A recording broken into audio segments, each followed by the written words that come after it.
शिव आराधना का पावन महीना होता है सावन।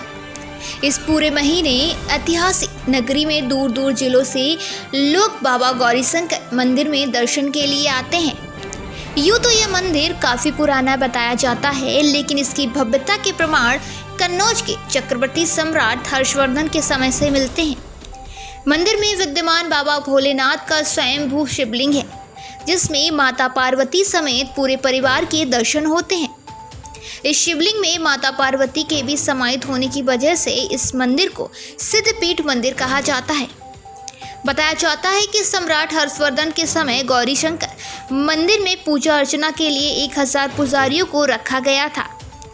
पास से ही निकली पवित्र पावनी मां गंगा खुद ही शिवलिंग का अभिषेक करती थी। मुगल आक्रामकताओं के समय मंदिरों पुजारियों पर काफ़ी अत्याचार हुए। मंदिर से संबंधित प्रमाणों को नष्ट किया गया था, लेकिन इन सब को दरकिनार कर बाबा गौरीशंकर मंदिर एक बार फिर अपनी भव्यता को धारण किए है। हालांकि मंदिर से मां गंगा करीब 3 किलोमीटर दूर प्रभावित हो रही हैं। सावन शुरू होते ही यहाँ भक्तों का आना चालू हो जाता है, जो कि पूरे सावन महीने चलता रहता है। दर्शन के लिए दिन भर मंदिर परिसर में भीड़ भाड़ रहती है। मंदिर के बाहर मेले जैसा माहौल देखते ही बनता है। आइए सुनते हैं मंदिर कमेटी के पदाधिकारियों और पुजारी से मंदिर की प्राचीनता और भव्यता के बारे में। बाबा गौरीशंकर महादेव हमारे कन्नौज के राजा कहे जाते हैं। कन्नौजाधिपति बाबा गौरीशंकर महादेव, इनका पौराणिक एवं ऐतिहासिक महत्व बहुत विस्तृत है। श्रीमद् देवी भागवत में बाबा का वर्णन किया गया है। और बाबा का ऐतिहासिक महत्व ये है कि जो कहानी हम लोगों ने सुनी है कि सती मैया के जहाँ जहाँ अंग गिरे हैं भगवान विष्णु के चक्र से, तो यहाँ पे ये कहा जाता है कि तो कन्नौज में माता का दाहिना कान गिरा था, इसलिए इस कन्नौज का नाम एक समय में पूर्व समय में कान्यकुब्ज था।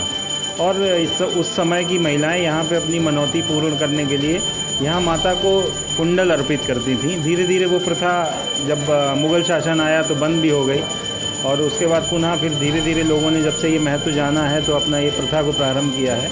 देवी भागवत में ये बताया गया है कि जैसे काशी में माँ अन्नपूर्णा मंदिर है, उसी का प्रतिरूप कन्नौज में भगवान गौरीशंकर विराजमान है।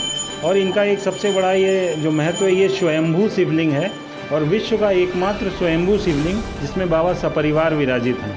आप बाबा के शिवलिंग को ध्यान से देखेंगे तो एक तरफ भगवान गणेश विराजित हैं, दूसरी तरफ मैया का कुंडल और जो मुख है वो भी मैया का है, और बाकी का हिस्सा बाबा का शिवलिंग है।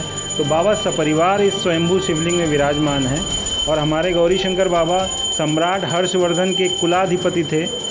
सम्राट हर्षवर्धन के समय पे जो चीनी यात्री वेनसांग भारत की यात्रा पे आया था, उसने भी अपने जो ग्रंथ लिखा है, वेनसांग ने, उसने अपने ग्रंथ में ये वर्णन किया है कि जिस समय जब वो गौरीशंकर बाबा के दर्शन करने आया तो सम्राट हर्षवर्धन के समय यहाँ पर 1000 पुजारी नियुक्त हुआ करते थे और ये मंदिर बहुत विशाल हुआ करता था। लेकिन कालांतर में मुग़लों के शासन में इस मंदिर को बहुत क्षति पहुँचाई गई। धीरे धीरे यहाँ के लोग भी मुग़ल काल के बाद जब अंग्रेज़ों का शासन आया तो डरे सहमे रहे, लेकिन जैसे जैसे यहाँ जागरूकता फैली, यहाँ के भक्तों ने उत्साह दिखाया, आज ये मंदिर पुनः अपनी नई ऊंचाइयों पे पुराने ऐतिहासिक महत्व को देखते हुए पुनः एक अच्छी भव्यता के साथ आपके सामने है।